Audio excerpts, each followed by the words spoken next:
നാമത്തിൽ എന്നോട് അപേക്ഷിക്കുന്നതെല്ലാം ദൈവം തരും. 2, വിശ്വസിച്ചുകൊണ്ട് പ്രാർത്ഥിക്കണം. തന്നു എന്ന് വിശ്വസിക്കണം. 3, യേശുക്രിസ്തുവിൻ്റെ ഇഷ്ടപ്രകാരം അവൻ്റെ ഇഷ്ടം എന്താണ്, അത് പിതാവിനോട് പ്രാർത്ഥിക്കണം എന്നാണ് അവന് ഏറ്റവും കൂടുതൽ ഇഷ്ടം.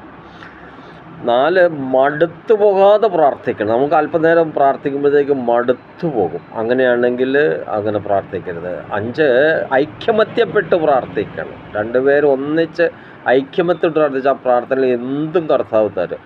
ഇടപെടാതെ പ്രാർത്ഥിക്കണം. എപ്പോഴും സ്തോത്രം പറയണം. പരീക്ഷയിൽ അകപ്പെടാതെ ഇരിപ്പാൻ. 7, അവിടെ എഴുന്നേറ്റ് പ്രാർത്ഥിക്കണം. ഉണർന്നിരുന്ന് പ്രാർത്ഥിക്കണം.